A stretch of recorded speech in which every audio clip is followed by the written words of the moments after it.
Halo semuanya, assalamualaikum warahmatullahi wabarakatuh. Jadi video kali ini voice over mengenai video waktu dulu di Singapura. Sekarang saya sudah di Jogja ya. Jadi ini ada beberapa hal yang menarik kalau menurut saya, makanya saya gunakan video ini. Jadi ini lokasinya ada di Jurong East. Jadi kalau misalkan yang pernah ke Singapura terus menggunakan jalur yang hijau East West Line, itu nanti ada perpotongan atau interchange ya dengan yang jalur merah North South NS itu. Jadi di Jurong East. Nah, ini adalah dari MRT-nya Jurong East dia ke utara.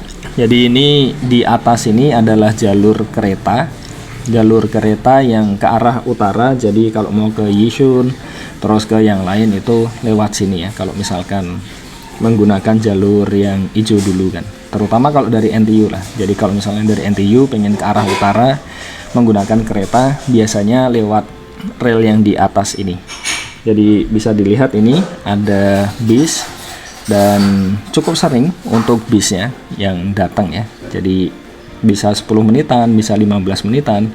Dan di bus stop itu yang berhenti itu tidak hanya satu bis saja. Jadi dari berbagai nomor itu mungkin bisa berhenti di situ, dan sangat efektif sekali. Nah, efektif ini kenapa? Karena bisa dilihat ini sisi kiri dan kanan saya itu bisa dicek ya. Ini kelihatannya jalannya rame, memang rame sih untuk yang jalan ini, karena memang jalan utama ya kalau mau ke daerah utara. Jadi bisa dilihat kanan kiri ini semuanya adalah HDB, jadi rumah-rumahnya lah seperti itu. Dan bisa dilihat semuanya tidak hanya satu lantai ya di situ. Jadi bisa 10 lantai, bisa 11 lantai. Dan bayangkan dari bangunan itu kan jarak satu sama lain bangunannya itu sangat dekat. Terus menariknya juga di paling bawah itu dia kosong, tidak digunakan untuk tempat tinggal. Tapi ini kalau di jumlah semuanya yang tinggal dalam satu SDB itu bisa 100 lebih kan. Dan ini banyak sekali. Jadi ini ya kita jalan di sekitaran blok 266, terus blok 267. Nah, itu satu blok aja, satu deret itu bisa ratusan. Jadi bisa dibayangkan lah, dengan sebanyak itu otomatis ada banyak orang yang tinggal di satu tempat ngumpul jadi satu kan. Terus ini sisi kiri tadi itu jalan Jurong East Central. Jadi ya memang rame sih kalau yang jalan yang ini ya. Dan meskipun rame, meskipun kelihatan banyak yang pakai kendaraan umum, tapi kendaraan pribadi. Jadi kendaraan pribadinya itu relatif mahal ya. Jadi sangat mahal lah dibandingkan dengan di Indonesia, bisa berkali-kali lipat itu untuk izinnya saja. Jadi kita bablas di sini. Nah, itu salah satu yang mengakibatkan mau tidak mau ya masyarakat umum itu menggunakan transportasi publik.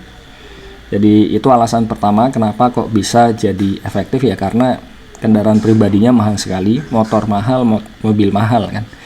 Dan mahalnya itu lebih ke sertifikatnya ya, bukan ke produk barangnya kan. Kalau barangnya ya kurang lebih sama. Nah, ini kita sambil ngobrol sambil jalan lagi. Ini kita sudah sampai di Sungai Pandan River ya.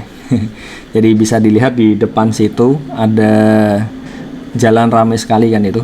Jadi itu adalah jalan tol. Nah, nanti kita akan melewati jalan tol itu ya dari atas ya. Jadi yang di depan itu bukan jalan biasa ya, jalan tol itu. Nah, kita ngikuti trek dari yang coast to coast trail ya. Jadi dia melewati sini nanti bablas sampai Bukit Batok. Jadi kita sekarang ini mengikuti jalanan ini, jadi menyusuri Sungai Pandan ini nanti terus sambil ya naik ke flyover juga. Jadi flyovernya pun meskipun di sampingnya itu jalan besar, tapi juga di setting juga untuk dilewati untuk pejalan kaki kan. Nah, ini foto-foto dulu karena termasuk objek menarik ya di Singapura kan. Jarang-jarang kan ada orang jalan-jalan ke Singapura terus melihatnya yang seperti ini kan.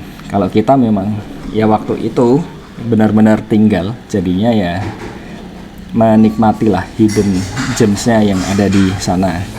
Terus untuk yang coast to coast railnya itu sudah ada papan-papan ini ya, jadi tinggal ngikuti saja, jelas ini petunjuknya dan tidak mungkin tersesat juga, karena kalau misalkan tersesat ya sudah tinggal ke bus stop terdekat, naik bis, terus ke MRT terdekat, pasti bisa pulang.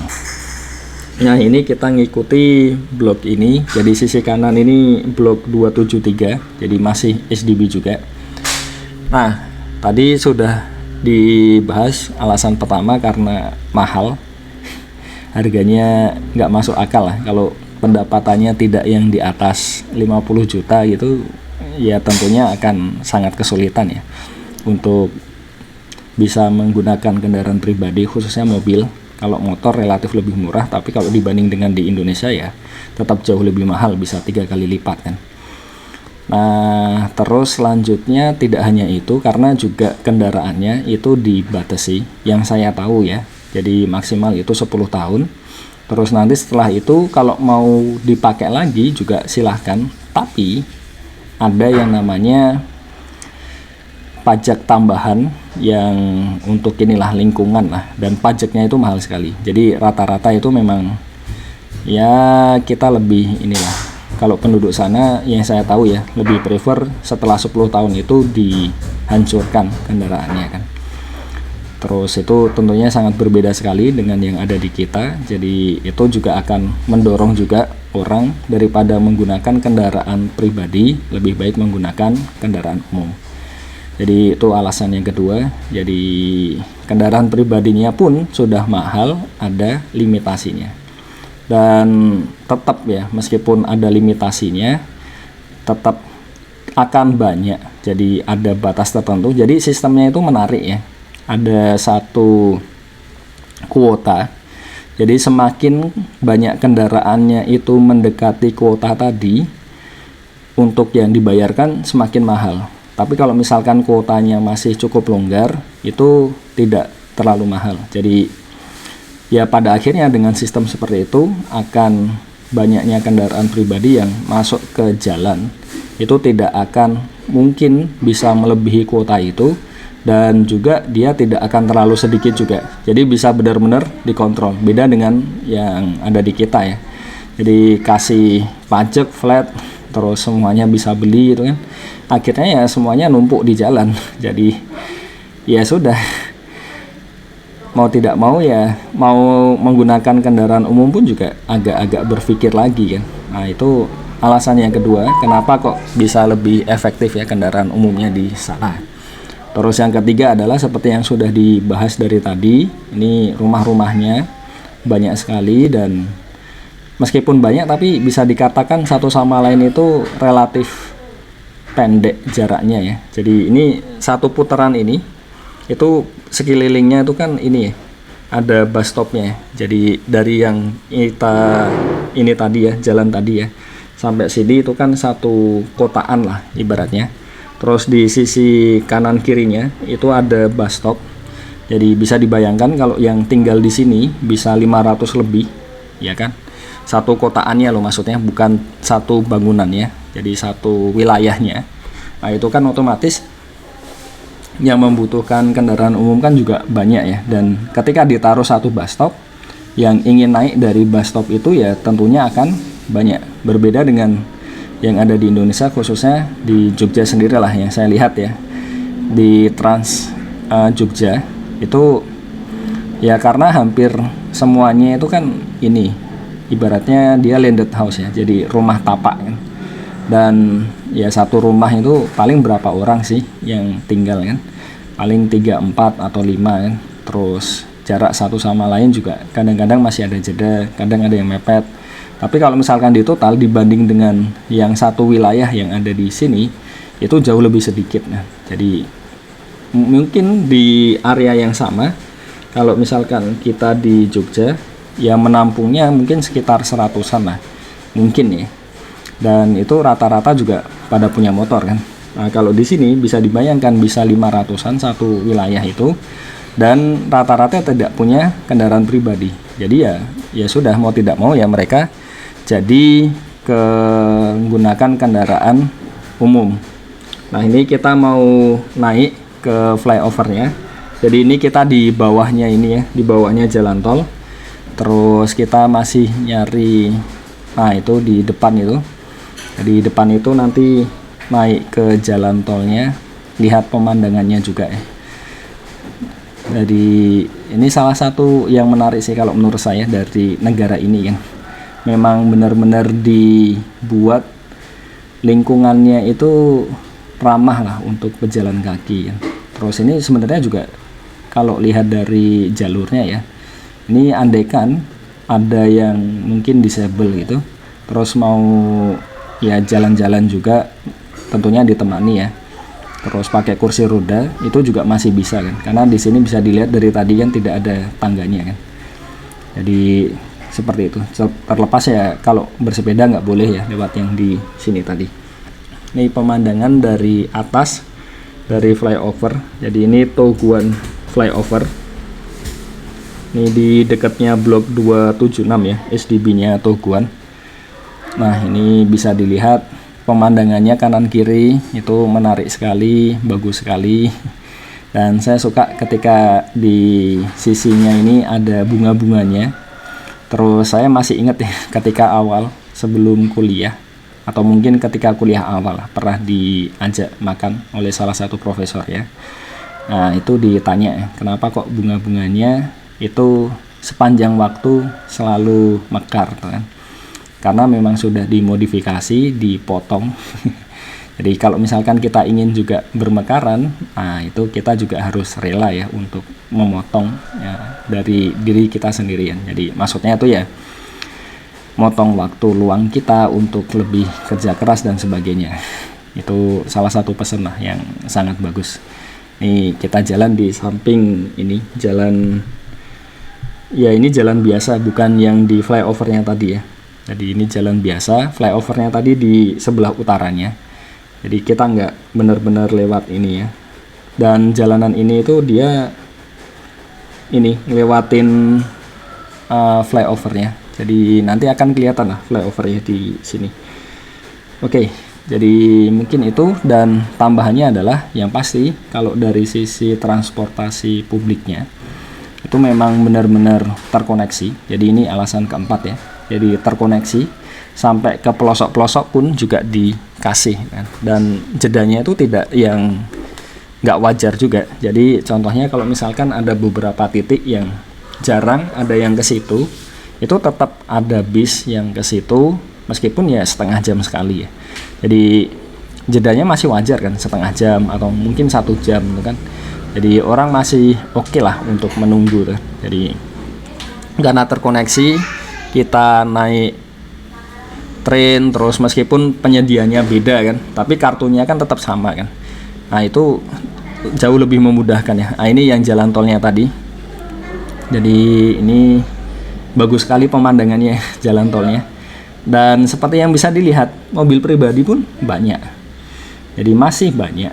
Tetapi kalau dibandingkan dengan yang menggunakan transportasi publik, tentunya jauh lebih banyak yang menggunakan transportasi publik. Karena ya tentunya yang menggunakan ini ya hanya orang-orang tertentu saja, seperti yang saya sampaikan tadi ya. Kalau pendapatannya di bawah 50, saya rasa kesulitan untuk mendapatkan kendaraannya di sini.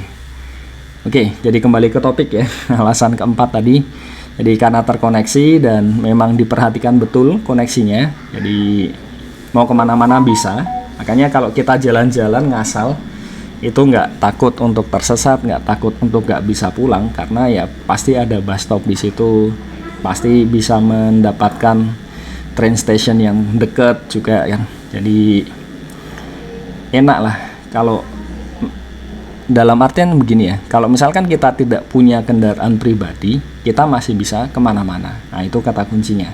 Kalau kita di ini kan ya tentunya susah kan. Kalau mau ke pelosok-pelosok itu kan susah. Kalau di sini masih bisa kemanapun karena memang negaranya kecil juga. Jadi itu alasan lain juga. Terus yang terakhir adalah yang pasti kenyamanannya. Jadi kenyamanannya juga diperhatikan. Trennya nyaman, busnya juga nyaman. Jadi orang-orang pun juga tidak berkeberatan kalau misalkan menggunakan kendaraan umum. Meskipun kalau saya lihat juga itu cukup banyak juga yang menggunakan ini ya, meskipun dia punya mobil di rumah, tapi kalau mau pergi ke mana-mana tetap seringnya pakai kendaraan umum, karena memang di jalanan pun, nah ini yang mungkin beberapa tidak tahu ya, jadi di jalanan pun itu ada beberapa ruas jalan yang di bagian atasnya itu diberi tarif. Jadi kalau kita masuk tol, ya kan, kita masuk tol itu kan ini ya, ngetap kartu dulu kan. Kalau di sini kan tidak. Jadi di kendaraannya itu ada satu alat yang bisa mendeteksi, dan itu kalau di mobil ditaruh di kacanya, kalau di motor ditaruh di bagian depannya. Jadi ketika kita melewati jalan yang berbayar itu langsung dipotong dari saldonya kan. Artinya apa? Ada beberapa jalan yang saya tahu sih itu bukan jalan tol, tapi juga berbayar. Jadi ya kalau di total, meskipun kita punya kendaraan sendiri, meskipun bayar ini kan, jadi tetap masih ada ketambahan itu tadi, dan parkirnya pun juga mahal. Jadi kombinasi semua itu bisa dibayangkan, akhirnya kalau menurut saya sih ketika diakumulasi itu semuanya, dia akhirnya ya membuat masyarakat mau tidak mau ya, suka tidak suka, akhirnya memilih transportasi publik, karena memang ya pertama nyaman, bisa diandalkan, dan kalau mau memilih yang lain, nah itu pilihannya jadi sangat mahal. Jadi mungkin itu saja sedikit sharing dari saya, dan ini ya petunjuk arahnya ya. Jadi kalau kita bablas itu ke Bukit Batok Nature Park, terus kalau belok kiri tadi balik ke Jurong Lake Garden. Jadi kita tadi kan dari Jurong East kan. Oke, jadi sekian saja untuk video kali ini. Semoga ada manfaatnya. Wassalamualaikum warahmatullahi wabarakatuh.